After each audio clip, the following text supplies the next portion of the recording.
Okay, this week in your English book, you can make some storyboards, and I've decided to make storyboards for the book that I have sent you this week. So I'm going to show you my storyboard after we have read the story, and then you can make your own storyboards if you have time for whichever story you want, or you can have lots of different pictures.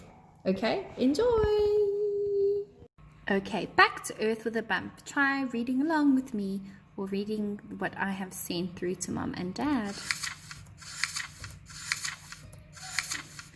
It's evening and Hal needs to go up to bed. He brushes his teeth and he brushes his head. The big hand's on 12 and the small hand's on 8. Quick, into your bedroom. It's really quite late. Can you tell the time over there?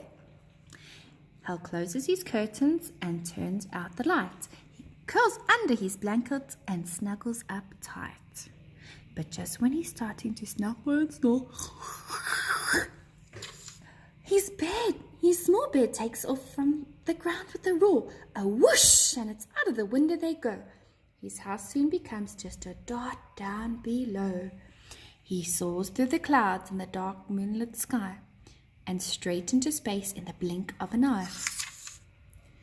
It's Earth calling, Hal. Can you hear me? Come in. We've a mission for you. When can you begin? You're loud and you're clear. Now just tell me the plan. Please give me my mission. I'll do what I can. Please find the sun. It has gone from the sky. It's vanished completely. We just don't know why. Okay, agrees Hal with a nod of his head. I'll track down the sun in my space-traveling bed. What's that up ahead? Hal squints hard as he sees a shape that is pale and all round like cheese. There are craters and mountains and dust that is grey. Could this be the sun that we see in the day? No way, chuckles Hal with a shake of his head. I know what that is, and he stands on his head. There's just no mistaking that sphere is the moon. I see it each night from my bed in my room. We must find the sun, Hal commands with a jump, before we go straight back to Earth with a bump. I must not give up. It's important to try. I'll keep up my quest for the sun in the sky. What's that up ahead? Hal jumps as he spies some bright twinkling shapes far ahead in the sky. They sparkle and dazzle. They glow with white light. Could this be the sun that we lost in the night? Oh no! Giggles Hal with a wink of his eye. I know those small diamonds high up in the sky, those beautiful twinkling space dots are stars. Whoopsie, sorry. I'm perfectly certain that's what they are. We must find the sun, Hal commands with a jump, before we go straight back to Earth with a bump. I must keep on trying, although it is hard. I've done well already to find all these stars. What's that up ahead? Hal stands up on tiptoes to see a vast shape that is bright red and glows. There are mountains and valleys and deserts so dry. Could this be the sun that has gone from the sky? It can't be, says Hal as he scratches his head. I know what that is. It's so round and so red. It's perfectly clear that this planet is Mars. I've heard it's the planet that's found next to ours. We must find the sun, Hal commands with a jump, before we go straight back to Earth with a bump. This mission is hard, it's a difficult test, but if I have tried, then I've given my best. Hal looks back at Earth, and then what does he see? The planet is moving, it's turning around. It must be rotating without any sound. Hal zooms round to find where his bedroom has gone, and what does he find? He discovers the sun! The sun doesn't budge, but the earth moves instead. Hal works it all out as he clings to his bed. When night comes, we see the bright moon in the sky, but in daytime the sun is the thing that we spy. I knew I could do it if only I tried. Hal smiles with delight as he looks at the sky. I did not give up, and I did not give in, and I found the sun, Hal shouts with a grin. The mystery is solved.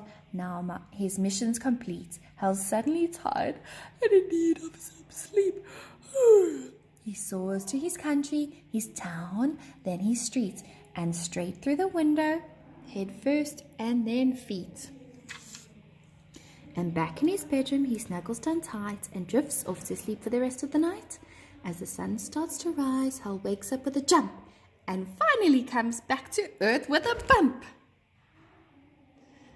I hope you liked the story. Alright, so here I've made some storyboards from our storybook this week.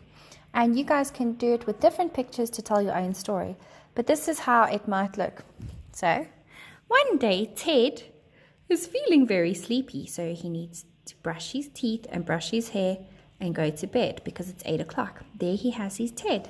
He's sleeping so soundly with Teddy in his rocket bed. Sleeping fast asleep. And then, the next thing, his bed takes off with a rumble and out through the window and off he flies into the sky. He's so high up above, but he is not scared. He's having such fun looking down. Next up, he sees the big bright moon. It has craters and it looks like cheese. He's very excited to see it. Next up, he sees some stars and he decides to sing, "Twinkle, twinkle, little star, how I wonder what you are. Up above the world so high, like a diamond in the sky. Twinkle, twinkle, little star, how I wonder what you are." All right, he sees more stars over there. Points to the stars. He's going on a journey through the skies.